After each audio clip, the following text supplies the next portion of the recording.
Well, welcome back to the Azure Podcast. This is episode number 473, being recorded on the 19th of September, 2023, with special guest Vishwas Lele.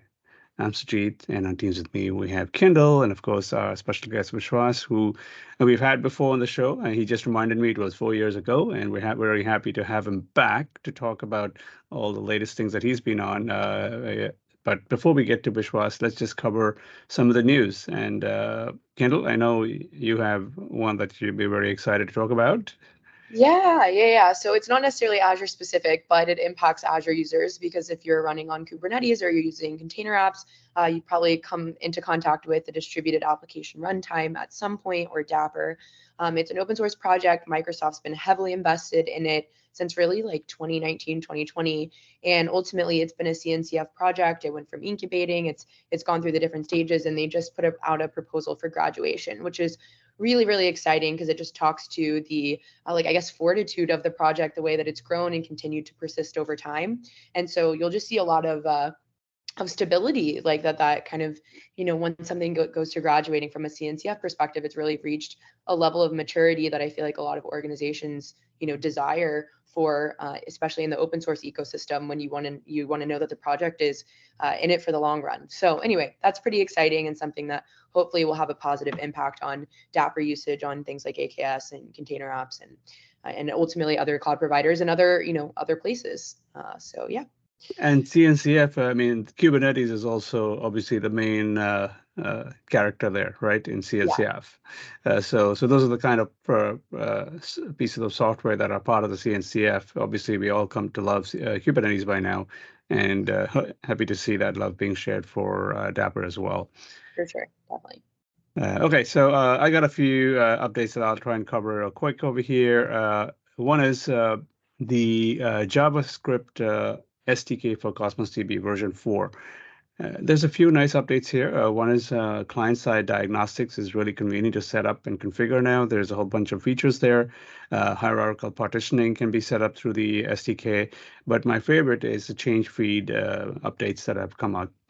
It used to be that you had to set up a webhook and you'd get the Cosmos DB change feed. So Cosmos DB change feed is just as changes are being made to your Cosmos DB collection, they get pushed down to you, and sometimes they come at you fast and furious, maybe faster than you can accept.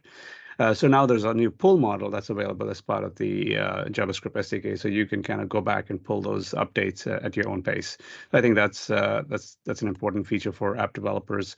Another one is also related to Cosmos DB, and this is using customer managed keys, which is obviously a hot topic. I'm sure Vishwas has seen this many a times with his customers.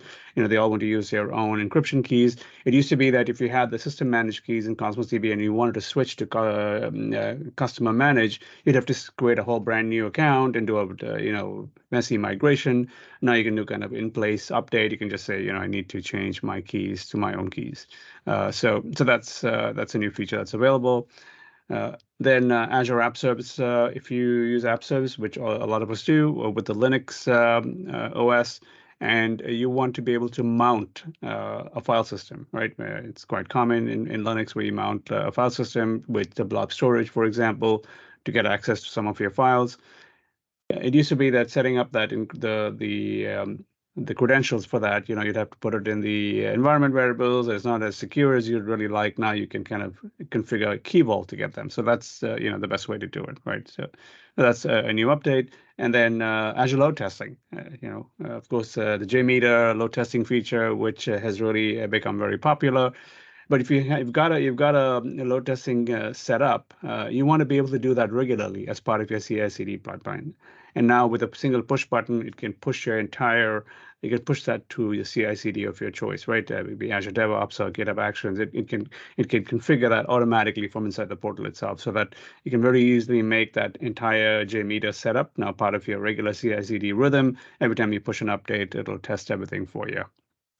And then finally, for the web application firewall, which is part of the application gateway, it logs. It typically logs a lot of the input and output coming in for diagnostic purposes, but sometimes that might contain some sensitive information which you don't want to share. And so now you can kind of put these rules, which will kind of put the hash marks, will kind of scrub all that those sensitive items so that the logs don't contain them. So these are, I think, all great updates. I was just going to say that's one that surprises me. Like I would have just assumed that that's something that would have already been there. So I think that's definitely a really good feature. I think when something just like clearly is like, yeah, there's definitely a need for that. You like hit the sweet spot with a new feature or something. So that's a good one. Indeed, yeah. All right. Well, so those are all the updates for this week. Let's turn the mic over to our special guest, Vishwas. Vishwas, again, thanks so much for joining us today. It has been a while since we've had you on, and happy to have you back. Let's just remind our listeners, about your background, the company that you work for, and kind of what your passion is in the Azure space. Yep. Thank you. Thank you. And thank you, Kendall and Sujit, both to have me back. I've been an avid listener of the podcast, and I was fortunate enough to be on the podcast a few years ago. Of late, Sujit, you and I worked together for a period of time. And I've been consider myself an Azure developer, Azure architect. I've been working on Azure for the last 10 or 12 years.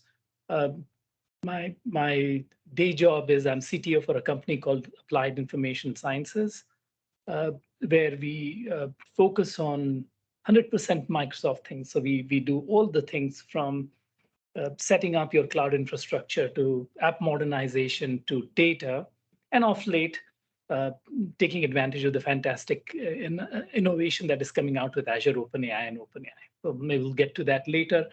But most recently, the thing that I've been working on is I just worked on an Azure Arc related a LinkedIn learning course because I ended up using Azure Arc for some of my needs last year and earlier this year, and I felt that story about Azure Arc since it was first announced in 2019 has evolved so much that I thought it was good to sort of take a stock of all of the fantastic enhancements that have happened, and that culminated into this 2-hour course that I just released. So that's top of mind, but Azure is so vast. I listen to the show. I always listen to all the improvements and news updates because that's a full-time job just to keep up with all the things that are going on. So thank you for that service to the community, Sujit and Kendall.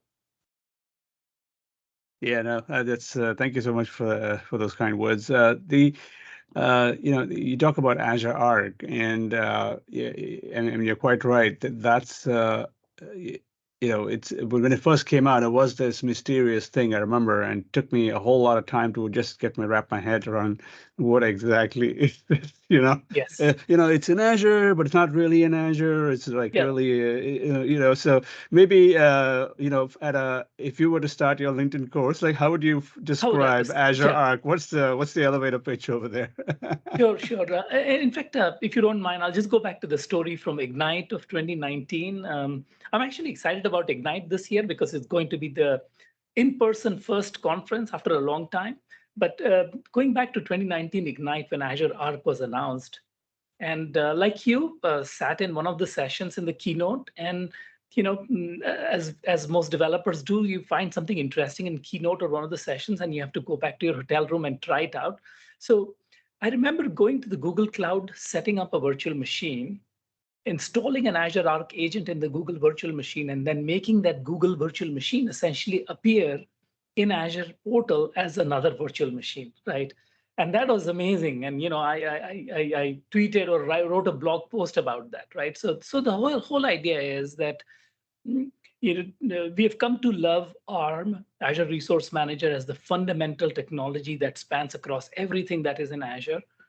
And wouldn't it be nice if we were to take resources outside of Azure, be it in on-prem, be it on any other cloud, and sort of make that resource available inside Azure?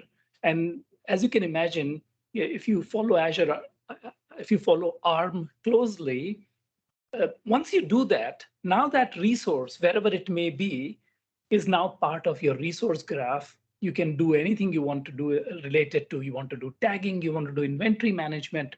So that's how it started. And then we'll get into Microsoft really took that idea and moved it further into Kubernetes. And in fact, there's a Dapper extension for Azure Arc enabled Kubernetes, which is quite amazing. So they've taken that idea of providing you a central control plane. And I may be using this analogy incorrectly, Sujit. We've heard of digital twin as a pattern, and it comes often in the IoT world, right?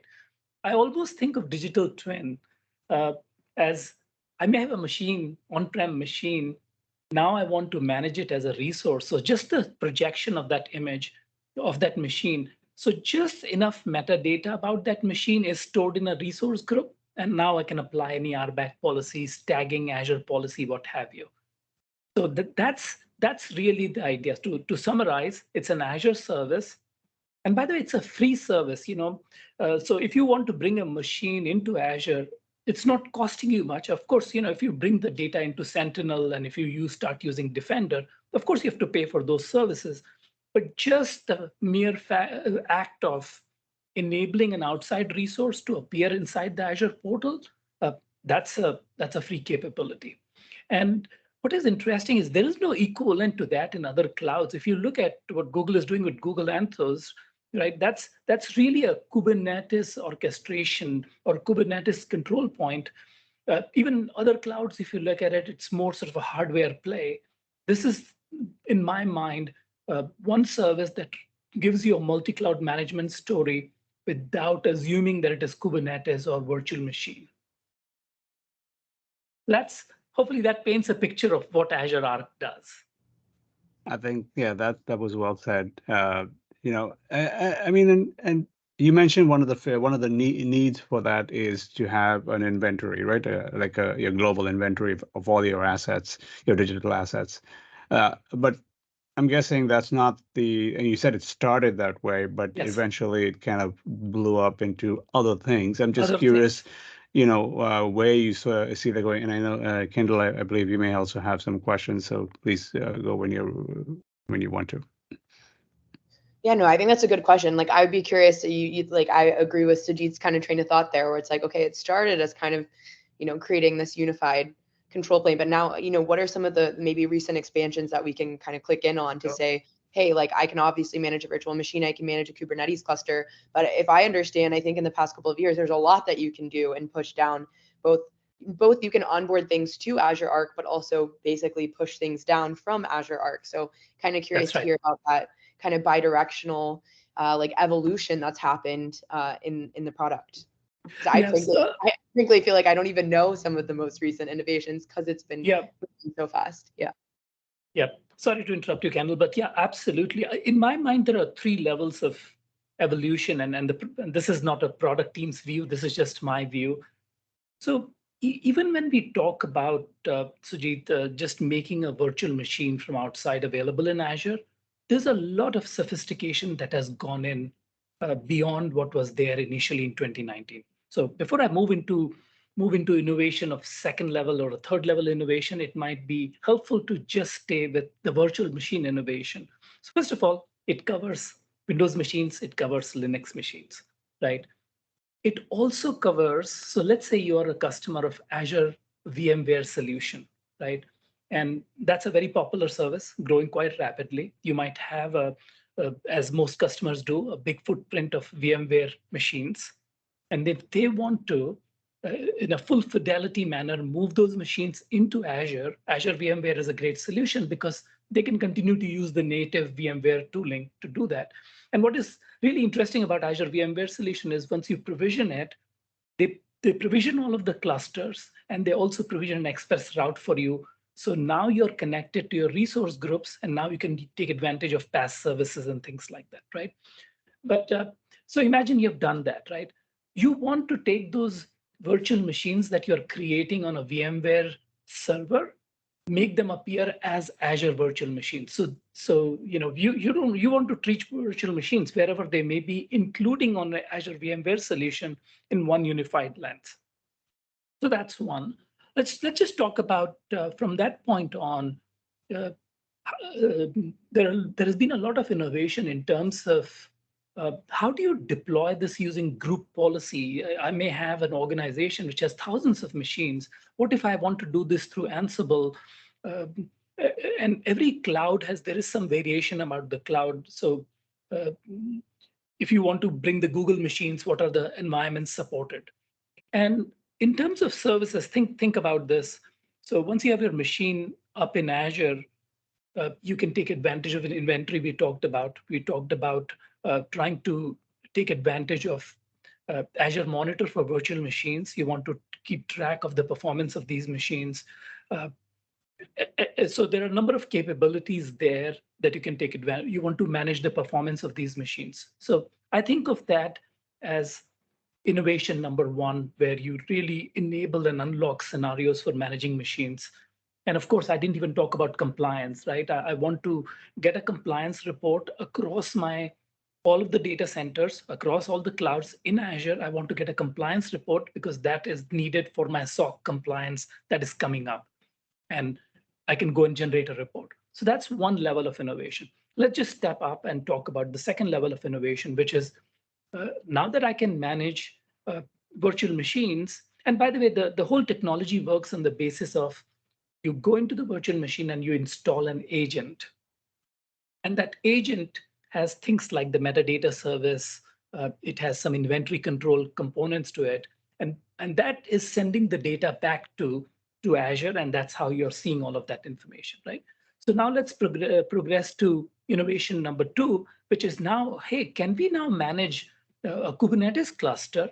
And what is the equivalent of an executable in case of a Kubernetes cluster? Well, they give you, once again, the concept is they give you a Helm chart, which is again consists of a number of things, an identity operator and a few other things, which will then connect your Kubernetes cluster. So you'd be able to go to Azure Arc and see all the clusters, and this can be any CNCF compliant cluster, right? Could be K3S even, not just limited to K8S. And all of those Kubernetes clusters are now going to be managed through a central control plane. But that's just the start.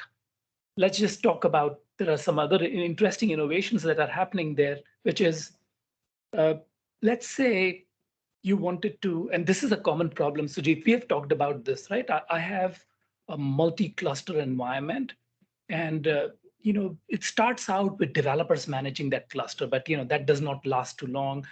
You certainly now run into a situation where multiple teams are deploying. You have a dev cluster, you have a test cluster, you have a production cluster, right? How do you manage? How do you, first of all, decouple what the platform team is doing is from the application team? How do you promote these applications?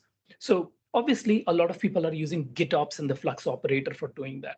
And you can certainly deploy those things yourself, but Azure Arc enabled Kubernetes gives you this notion of an extension which wraps these things, whether it is the Dapper extension, whether it is the GitOps operator, it wraps them into extensions and sort of manages these extensions for you. So imagine, and this is one scenario that I was just talking to a customer about. This is an oil and gas customer. They run a lot of AI ML type of inferencing right in the refinery for some lower level AI ML tasks. So they're running K3S, they've deployed some AI models, but they stream all of that data back to their Azure enclave for doing sort of deeper machine learning and analysis, right? Now imagine you have a K3S clusters deployed in the refinery. You have all of the data flowing back into the Azure enclave, and now you're running some AI ML experiments. Maybe you're running them on Kubernetes. And how do you manage that control plane? If you Azure Arc enable these servers, now you have one central control plane to manage it. So that's the innovation number two. And before I go to innovation number three, I thought I should pause here. Is there any comment or a question? Otherwise, I can keep moving on to number three. I do have one question. It's not necessarily like specific to one of these updates, but more just like me ruminating on these concepts. So I guess there's actually two. One of them is more practical. And I somewhat remember a conversation about this in the past. If I'm an Azure user today and I have 50 AKS clusters, what is the relationship of Azure Arc to already deployed managed Kubernetes clusters in Azure, right? It's like I might still want that control plane that you've mentioned, that wrapper around some of these capabilities, but ultimately they're all running in Azure. So I don't really have the hybrid need or the external need. Like where does Azure Arc fit into that story? So I'll ask that one and then I'll let you respond and then I'll ask the second one. Does that make sense? So yeah, no, that absolutely makes sense. And you can certainly manage the managed Kubernetes instances along with your other clusters in Azure Arc, right? In fact, if you look at it, you'll find that if you are not using Arc, you're just using AKS, you're very used to a certain control plane going into the various services. Here are the workloads, here are all of the endpoints. So you can certainly manage AKS instance through Azure Arc enabled Kubernetes. But Kendall, that's a very good question, because if you extended that question and said, hey, how do I manage Azure virtual machines through Azure Arc, right? Just an extension to your question. And that's a tricky question, because why would you want to do that? Your Azure virtual machines are already natively available in Azure. And in fact, there is a very interesting trick in my course. It's hard for me to find an on-prem machine these days. So the easiest thing for me to do is AZ, VM, create. That's the easiest way for me to get a VM. It turns out you can provision a machine in Azure, but you can log into that machine and disconnect the Azure agents from that machine. And now you have a machine which knows nothing about the Azure control plane. And now you can go and install an agent and sort of, in a backwards manner, make it Azure Arc enabled. So that's the answer for a virtual machine sitting in Azure. But as far as an AKS cluster is concerned, you can manage that as part of Azure Arc. Okay. And then I guess my second question is just based on your experience. Like to me or to you, I'd be curious. I know what my answer is, or I know at least what my hypotheses are, but I'm curious in your experience, how often is someone saying, I need this I need to go over and have this GKE cluster, or I have this, I have a virtual machine running in Google Cloud, and I want Azure to be my experience for interfacing. Like, what do you feel the motivation is typically in those scenarios? Is it primarily Azure customer that's now going multi-cloud, but doesn't necessarily want to learn a new a new resource provider? Just curious on your take there, because I think Terraforms of the world help automate the infrastructure provisioning, but maybe not the ongoing governance and things to that extent. So yeah, that's an excellent question, Kendall. I just feel like if you go and today take a look at the multi-cloud management market, right? You can go two directions, right? You can go with a cloud native tool like an Azure Arc or Google Anthos or something like that, or an AWS Outpost, or there is a whole ecosystem of third-party tools, right? And how do you choose between the two? The third-party tools give you a rich functionality, and a lot of customers today would be using some collection of rich third-party tools. And of course, until the time they're acquired, because a lot of companies are then acquiring them and putting them into a plane. To going back to your question, are people using, if you are an Azure customer, the scenario that I have seen, and one of the motivations for my course is that I think that Azure Arc is not as well understood as it needs to be. And that was really one of the motivation for this course, that this is not some Azure service that is only limited to Azure customers, right? It is very common for you to have some clusters that are running in multiple clouds or machines running in, even if you're an on-prem customer and you don't want to ever move to the cloud, Azure Arc-based virtual machine management across your data center still makes sense, because now you get a SIEM, you get Azure Monitor, you get the compliance, you get all of those reporting.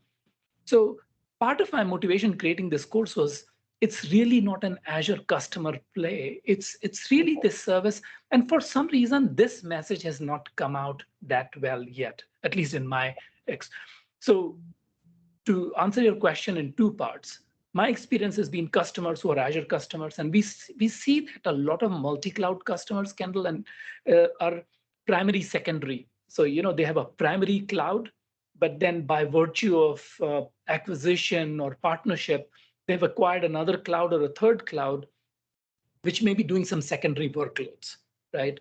And for those customers, if Azure your primary cloud, then hey, if you are truly maintaining these multiple clusters and you're thinking deeply about mature management of these Kubernetes clusters and then going from one environment to another, you should be thinking of a central control plane. Yeah. And so I think from that perspective, my experience has been with Azure customers extending their footprint to other clouds.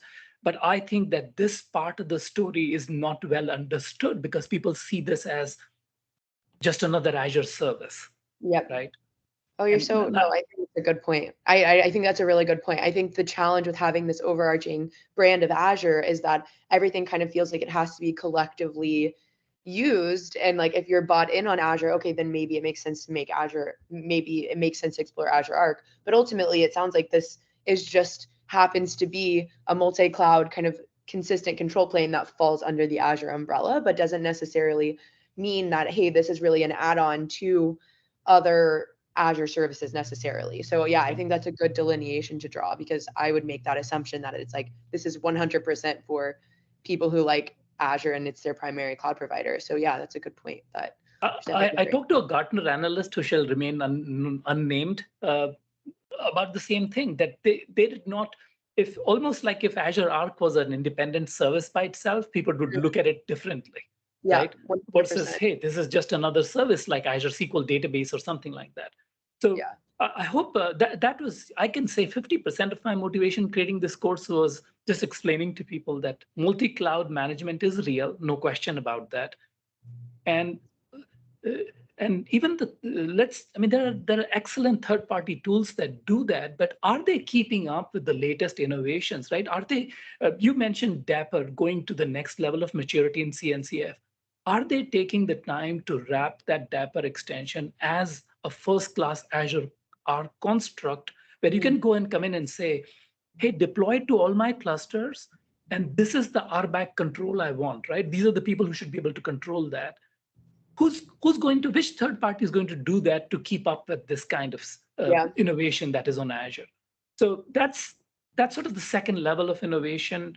And we didn't get to talk about some other things here, that when we talk about Azure Monitor, so there is just like there is VM Insights for VM machines, there is Container Insights that you can take advantage of, mature service. You want to take advantage of Azure Policy, which applies to Kubernetes now. So you have the OPA, the Open Policy Access, that being applied. So you can take a policy and apply it to across the clusters. So there are a lot of other things that I encourage your listeners to go take a look at when we talk about Azure Arc enabled Kubernetes. And then the third and the most recent. Vishwas, I just wanted to ask you one thing here. You just piqued my interest when you said Container Insights, which I know is that really nice view inside of the portal, which tells you all the workloads and the nodes and the containers and everything running in your cluster. Are you telling me that you can also see the Arc-enabled clusters in the same way now? Yes. Yes. Oh, wow, that's a game changer, because that view is just fabulous, the way it gives you all of the, because I use that all the time to figure out, which containers are hogging memory or CPU and, what's going on in the cluster. So that's just amazing that it can give you that view. Yeah, so you have all of every control plane, every innovation that you can think of. In fact, I forgot to mention something called Automanage, which is a really good extension, because previously you had to sort of individually say which service do you want. Do you want inventory management? Do you want patch management? Do you want container insights or VM insights? And what you can do with Automanage is, you at the time of connecting your virtual machine to Arc, you can say, these are the policies that I want to apply, and it will do that for you. So some other features to keep in mind. And the final innovation, or the third, I shouldn't say final, I'm sure they're innovating rapidly beyond what I'm going to mention, but the third wave of innovation is really interesting. And this surprises everybody. And Kendall, you sort of pointed to that. Up until now, we are talking about taking an outside resource, whether it is a virtual machine or a Kubernetes cluster, and projecting it in Azure. The third wave of innovation is interesting because now we are projecting out from Azure into your environments. So let's take an example. You want to run a managed SQL instance in your on-prem environment, which is GA'd. Also in preview is Postgres.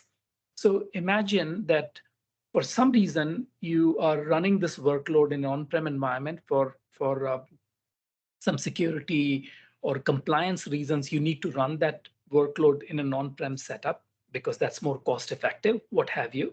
But you really don't want to be in the business of managing that database, and you want an evergreen service which is constantly being updated for you, where somebody is providing you point-in-time restore, all of those things. So you want the past benefits except in your on-prem environment. And now that you have Kubernetes everywhere enabled by Azure Arc, they can now deploy an instance of the service onto your on-prem environment, and by just on-prem environment, if you want to run that in Google Cloud or AWS, you can run an Azure PaaS service in Google Cloud or AWS Cloud. Think about it for a second. So that's the third level of innovation. And there is a talk about taking any service, right? API management, as we know, it's now available where you can run that control plane of API management in your on-prem environment, and that's through a container as well. So why not just deploy your API management gateway in your on-premises environment and apply your same policies in a on-prem setting? So that's another innovation. So I'll pause here. That's sort of those are the three stages in my mind of what Azure Arc has done for you. So it looks like we've our whole system of running containers remotely and managing them is so sophisticated now. Anything that can be containerized in Azure, we can put it at the customer side, right? So you mentioned SQL. Yes. I thought I heard about app service as well being available. Yes. So anything, I guess, any Azure service that could be containerized, we could drop it in your environment.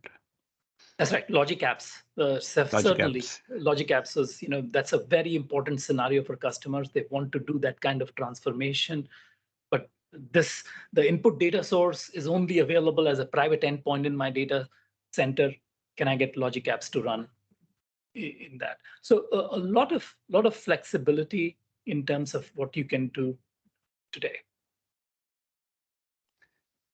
One kind of thing, I was playing around with Azure Arc at one point, and one of the questions is, how can you get started, right? How do you, if I want to understand this more? It used to be like as you said, right, Nick, who the hell thinks about launching your own VM somewhere and playing around with it? It's just such a hassle. I mean, I guess you could do it inside of if you have like a what is that system called where you could run VMs on your desktop? Yes. So you could do something like that. Yes. Yes. And then connect it. But again, that's kind of a bit of a hassle. I saw this thing called AKS Edge Essentials, right? Which is really cool. And you mentioned it earlier, where it kind of it's a nice easy way to deploy your own K3s. Is that how you say it? Cluster on your Windows or Mac machine.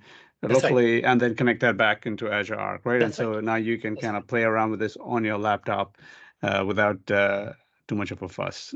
Yeah, I would just say, really a big shout out to the Azure Arc team. They've been working on a project called Azure Arc JumpStart. I think the website is azurearcjumpstart.io, and I'll make sure I give you the right link. But I found that so they've created this open source project called Azure Arc JumpStart.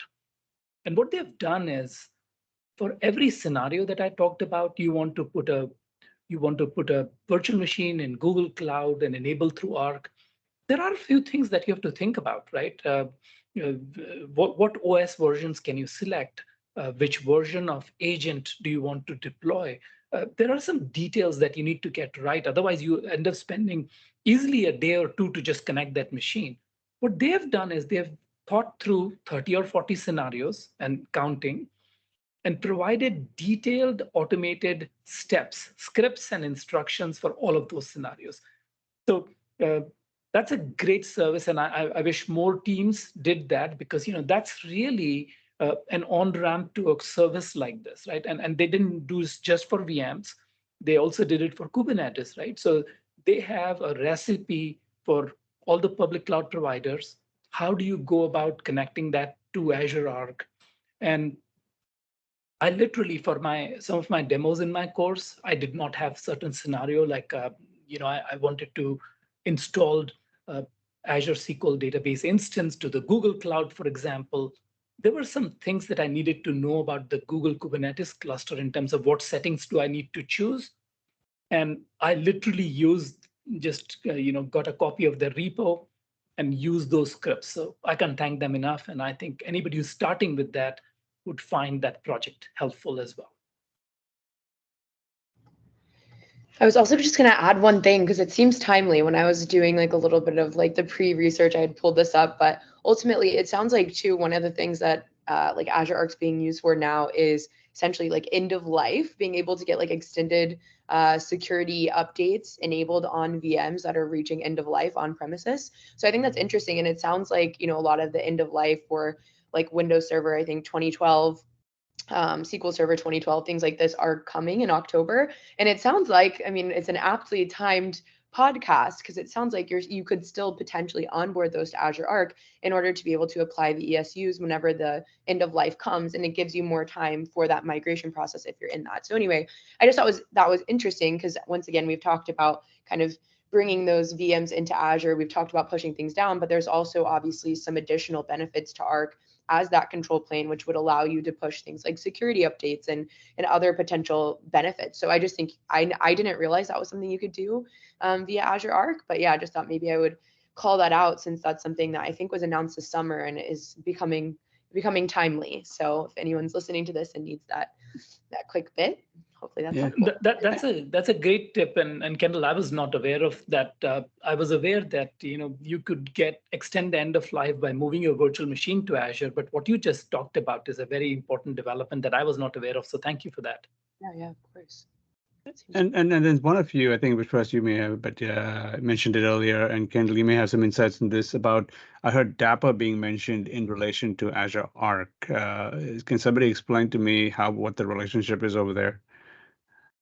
So, I don't want to say much in front of Kendall because she's the Dapper expert. So I will just say a few things and then let Kendall sort of expand on that, right? So, so let's say you have a cluster of, several Kubernetes clusters, and Dapper is really a great extension, and something, as Kendall said, came out and gives you a lot of capabilities that are not built into Kubernetes.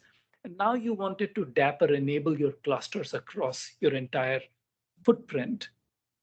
You can, of course, walk up to each cluster and manage your Dapper installation in that manner.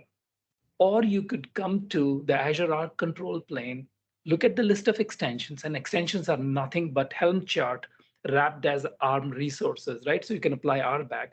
So you can come in and say, take this extension and deploy it to make sure the right version of this is deployed to these clusters. And it will go ahead and manage all of that for you. So from that point on, somebody writes an application that is taking advantage of the Dapper capabilities will seamlessly get that. So, Kendall, please expand on. No, I think you nailed it. To me, the way I look at it, Sajid, is essentially all the AKS extensions. A lot of them have now moved up a level where you can manage the deployment of those across both AKS clusters and non-Azure clusters, on premises, things like that. So you're getting kind of an extension model for non-AKS clusters. And like, I know when I was still on the container apps team, they were working on the container apps extension for Azure Arc. So you could even take this whole managed kind of container-based experience, which is it's very what's the word? What's the movie about the person who goes deeper into dreams? Inception. It's a little bit Inception, because you're running like container apps as a container on top of Kubernetes, but container apps is abstracting Kubernetes. So there definitely is like a little bit of like a mind hurdle you have to go through. But ultimately, if you're looking to use and deploy applications with a more managed experience, like yes, you'll be doing on top of Kubernetes, but you're getting that kind of PaaS-based container apps experience with the control and flexibility of being able to run that on your own Kubernetes cluster. So it's really more, to me, in that case, like a user interaction model that's being improved over like the elimination of the infrastructure management.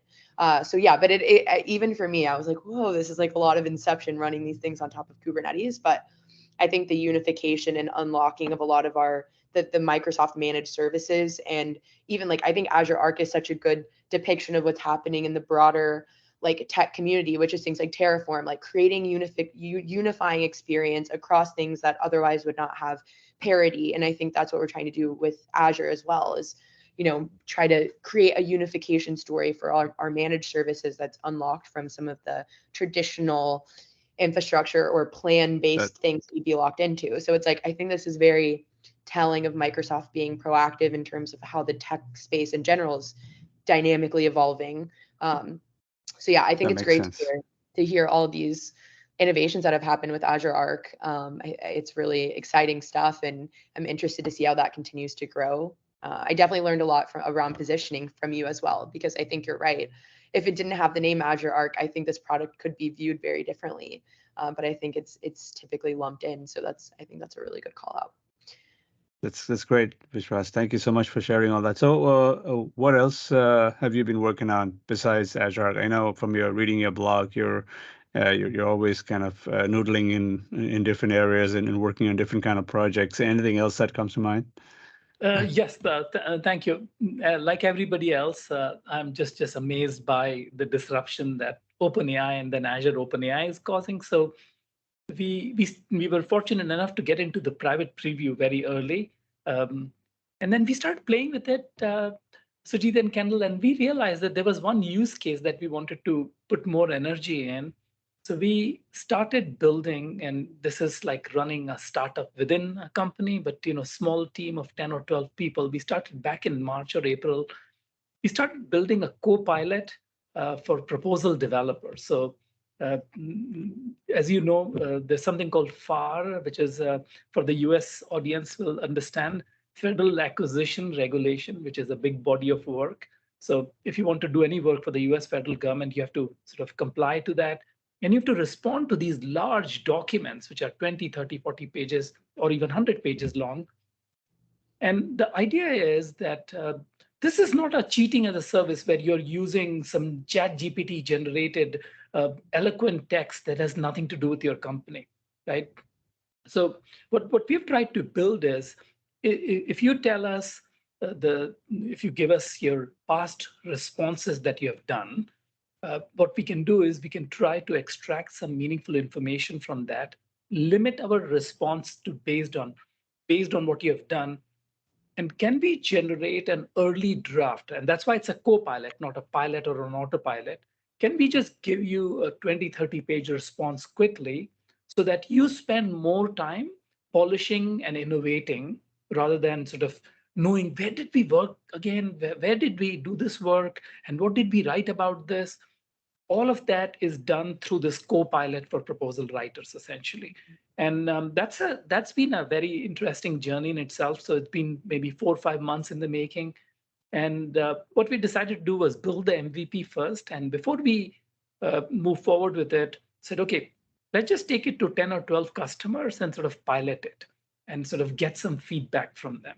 And we've maybe completed about 6 external customers where we generate a response from them, let them review it, provide feedback. And it's all done in Azure OpenAI, because that's the privacy is key, right? This is the most important data a company can have. You're writing all your secrets about how you want to win your work, and you don't ever want that data to leave your enclave, or worse, be used in training some other model.